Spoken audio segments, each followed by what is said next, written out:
Hello, I'm Katherine, and welcome to the Empowered Empaths and Sensitive Souls channel. So I wanted to make a short video about being an empath, and with all the fear coming up and the hopelessness, helplessness, despair in the collective of humanity. As empaths, as sensitive people, we pick up on the collective more than many other people, and it is full on. So I'm wondering, how are you managing that? And I wanted to share a few things that you can do that can help, some of the things I've been doing that are helping, and also let you know about a session I'm offering, and that I'm putting payment plans on all my sessions and offerings to help out so people can say yes and look after themselves, and continue to resource themselves to help with what they're going through, to help to resource yourself to continue to develop your gifts and have the tools. I'm all about the tools and the gifts. So we're in this together very much at this time. How can we help and support each other? So that's a simple thing I've come up with. Make it easier for people. Drop the investment, break it up for people. Just how can I make it easier so I can help more people, right? So back to the dealing with the collective. It's been full on. I've been finding it really challenging. So just to explain what happens energetically and spiritually, okay, so we have the whole virus situation, the economic situation that's unfolding from that, and that's affecting people. It's affecting most people in some way. There's fear coming up, there's a sense of helplessness, hopelessness, despair, insecurity is a big one, loneliness, isolation, all of these things coming up for people.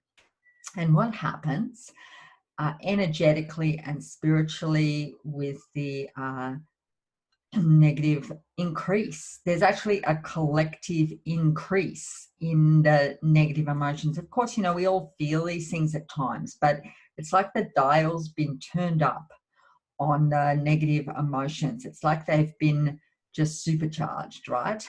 So any old triggers, with those, what's happening now is triggering stuff for you, your stuff, your personal stuff, and that's happening for humanity collectively.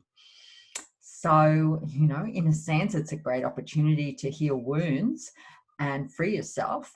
There's always that opportunity, but it's also a bit of a vicious cycle, speaking spiritually and energetically, because what's happening is that all the fears and insecurities, they're attracting hopelessness, despair, that's attracting negative energies, dark energies, like a magnet.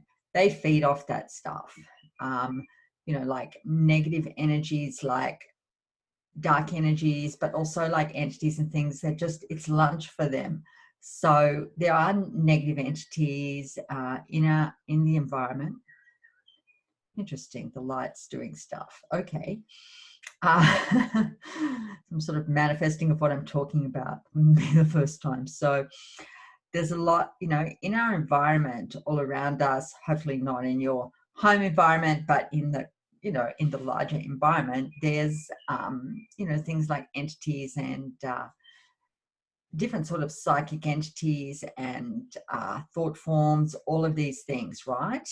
And as we walk around, live in the world, and these things are more likely to build up in the home if people are just stuck in their home more, okay? Because all the worry, the fears, it's actually, it does create thought forms. And so you've got the emotional level, you've got the energetic level, and it's all feeding on each other and worsening it. So that then is in the environment, negative thought forms, psychic entities floating around. It's just how it is. So, we stuff comes up. That's just part of being a human being, but finding some ways to manage that and to shift the energy for you, your environment, is going to make a lot of difference, right? So I've been getting the sage out, saging myself. That's great. Sage yourself, sage your environment, shift some of that negative energy. It'll help with the emotional stuff. They sort of both interact and help. So when you work, whatever you do to help the emotional stuff helps to shift some of the negative energies. Whatever you do to help to shift some of the negative energies that accumulate helps to actually make it easier to release the negative emotions too. So these things are interacting. So some other things that you can do. I've been spending a lot more time out in nature. Just spending time in nature, whether that's like right out in the bush or forest, or Australia we always call it the bush, or many people do. There's no always with things, of course.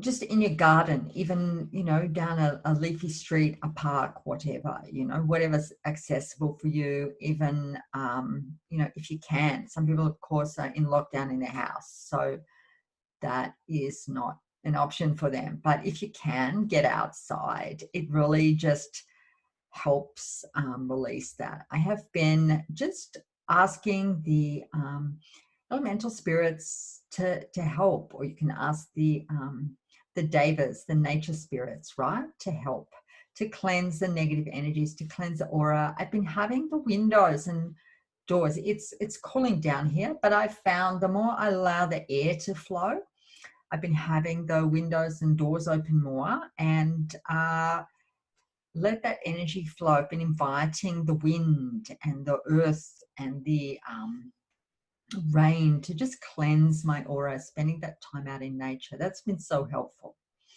Working with the violet flame is helpful. You can call in the violet flame. I call the violet flame in through my heart. You want to put some protection up first. So when you work with the violet flame, it's such a beautiful white light, beautiful light work that you want to call in protection too. So you can call in protection from the archangels, Archangel Michael, or Archangel Chamuel, Archangel Uriel, Archangel Metatron. That all help you with protection, or some of the other archangels. Just call them in, call a protection in, and then you can call in the violet flame into the heart. And I call the violet flame into my heart, into every particle, atom, molecule, and ask. A really simple one is violet flame, violet fire, I am the purity God desires. Or change the wording a bit if that doesn't work for you. And just, I imagine the violet flame spinning, burning, blazing, transmuting any negative energies up, out of the field and back to source. And just keep that energy moving. Just keep things flowing and moving and shifting. What else was I going to share about ways to violet flame, nature? That was the other one I was going to share. And the sage, I shared about the sage, keeping the windows open, the doors. It is cool here, but this is why I'm all like 2 jumpers and hat and scarf, and I'm outside a lot, because it's helping the energy. The more that you're in a closed space without the energy flow, invite in nature to help you, right? It's about, going through challenges, use your gifts, calling the support. We don't have to do this by ourselves. We don't have to do it tough and hard. We don't have to be lonely and isolated. We can really call in that help. We can help and support each other. We can connect. That's going to reduce the fear too. Hadn't planned to say that, but yeah, it just comes through. And the more that we connect, the more that we reach out, the more that we share and help each other, the more that, we feel supported. We know we're not alone. We're also connected. We're connected with our spiritual team, with the angels, the masters, with all of nature. We're so not in this alone. There's so much support. So important, reach out, talk, connect, stay in touch with your loved ones, with your friends, family, whoever you find supportive, with your community, different ways, phone, message, online, however works for you. Go and drop in to see a friend. Depends on people's situation with the lockdown, things like that, what's available. So we still have lots of options available to make this through this in a way that is good, that's healthy, that's nourishing, right? So the other thing I was going to say is call in, ask for guidance from your team, from the angels, the masters, the guides, and just sit with that. And I really recommend spending some time in the morning, just calling on your team, just saying, even if you don't yet receive like audio messages, words or visuals, things like that, you can still call in your team for guidance. As you sit, might be 5 minutes, 10 minutes, and just ask for guidance for today. You receive the energy. You receive it as energy. You receive it as light. You'll receive what you need energetically. And over time, you'll begin to get the words, the downloads, the images. I do this every morning, and it makes such a difference because it raises the vibration. You're connecting with the angels, with the masters, raising your vibration. It helps a lot.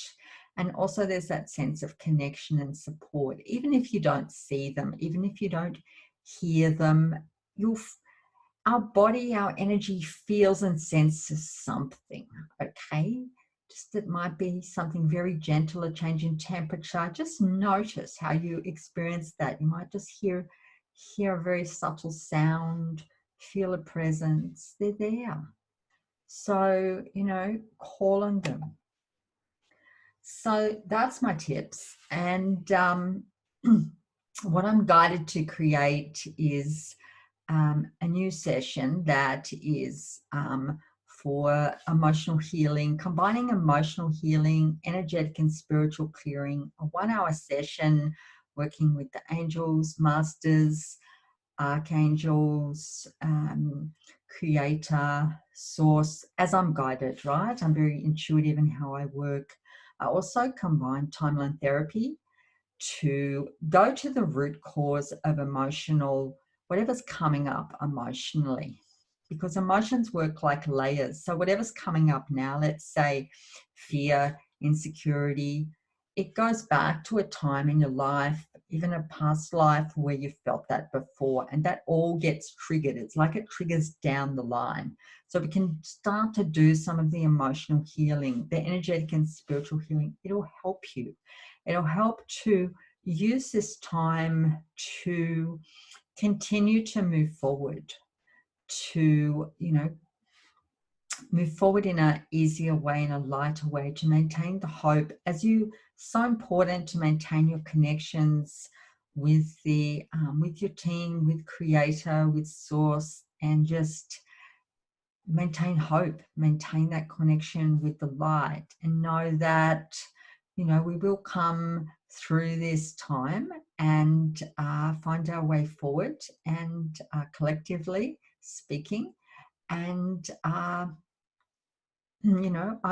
getting intuitively that, and it's fairly obvious if we look to that, this is going to last for a while. Things may worsen, and I think reasonably we can expect things to worsen.